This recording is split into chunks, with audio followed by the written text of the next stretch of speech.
Hello, my name is Douglas Shaw and this is the technical review video of the Lake CX242. This shoe has relatively recently been released. There are several upgrades on this shoe over and above the 241 shoe. Let's just go into detail about the features of the shoe itself. So this is the leather black version of the shoe, and I've got two colours in right now in front of me. So I've got this black one and the white one. And actually the white one, it'll be easier for me to show you some of the different features. So this is the one I'm going to stick with just now. And I guess just starting off with that one, if you like, with the different colours. The white and the black colours have the leather upper, and the shoe also comes in like a reflective silver and a matte grey. So the reflective, if you like, it's just a shoe covered with this kind of reflective silver material, which is like super high visibility, and a lot of people really like it for that. And the matte grey is like this kind of like microfiber upper. It's worth keeping in mind if you have things like bunions or you have a very wide foot. The leather material gives a little bit more than the microfiber, so kind of first off choice, if you like, with colour. If you want maximum fit comfort, if you like, the leather material, so the black or the white one is the one to go for if you're looking for like maximum give in the upper of the shoe. This shoe features Lake's competition last.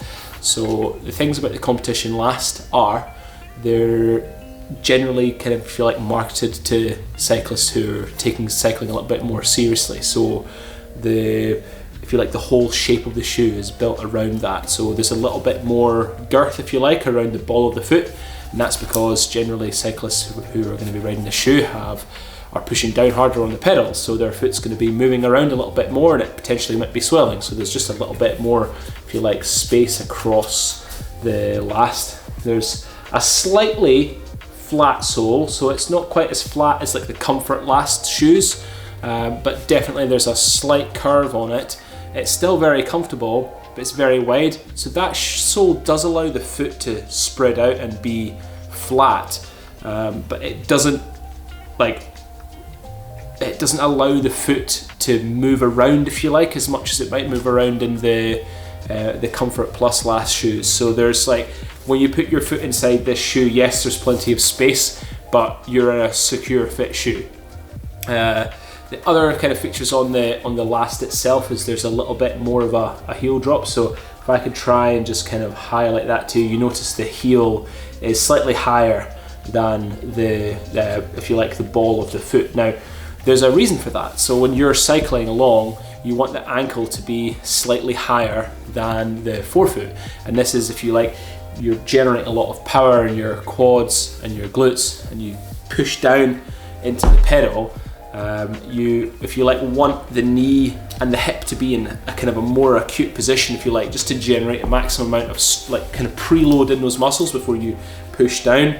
The downside is if you've got very tight hips or very tight knees with a more aggressive last, it kind of creates a slightly tighter hip angle and a slightly higher knee angle, so you kind of stress up the chain. So if you've got very flexible feet but very bad hips, then you might want to go for a slightly different last of shoes. So maybe like the sport last, if you like, doesn't have quite an aggressive heel kick as this shoe does.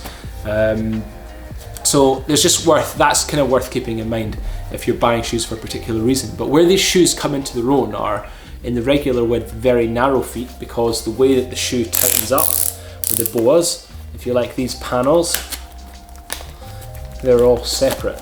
So if you've got a very narrow foot, then you just get the regular width, and this tightens up, and it's really flexible. So any foot shape, if you have a very wide foot, or you have a foot with bunions on it, these shoes are also excellent. And the reason why is because they don't only have these panels in here around the first met and the fifth met to kind of, if you like, give space and flexibility to the part of your foot where the bunion's going to be sitting.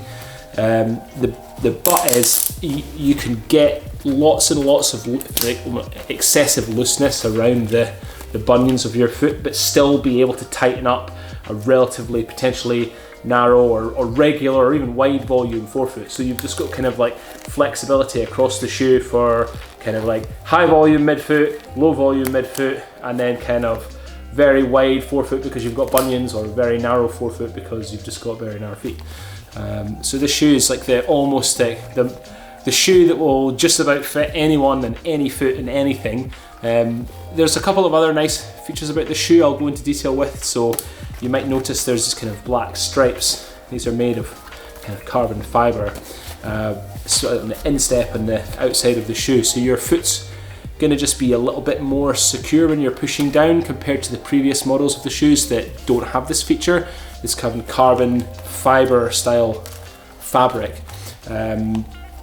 The other thing about this shoe that's kind of worth keeping in mind, so just like little things, would be the heat moldable heel cup. So some people, their feet, because of the shape of the last, their heels are maybe narrower than their forefoot. So this is a really good model to go for if you, for instance, have particularly wide forefoot but very narrow heels, because you've got the flexibility in the forefoot and the ankle area of this shoe, but you can put this shoe in the oven and heat mold it around your calcaneus, so you won't have any heel slip at all, but you've got that kind of maximum space, if you like, around the front of your foot. Sorry, the light just died there. Kind of moving into this shoe as well, you've got that kind of double layer. You've got carbon fibre sole, so it's super rigid carbon fibre sole, and you've got the kind of the bolts, if you like, that slip back and forward, allowing a kind of multitude of cleat positions and options. So you can move that cleat kind of right far forward or right far back, just to kind of allow, if you like, a really good bike fit solution to just about any style or type of foot that you have. Little things like the if you like, the heel pads and like the toe pads up here, they just provide a little bit of protection, if you like, against the sole of the shoe, but you can replace these as well, and it's quite easy to. Once you get inside, you just kind of get a screw and like unscrew them and tighten them back up again. So these are easily replaceable. These shoes, if you look after them a little bit, especially the leather element of them, they'll last you for years and years. So super great shoe. Yeah, I think that just about concludes the technical review video of the Lake CX242. Really excellent shoe.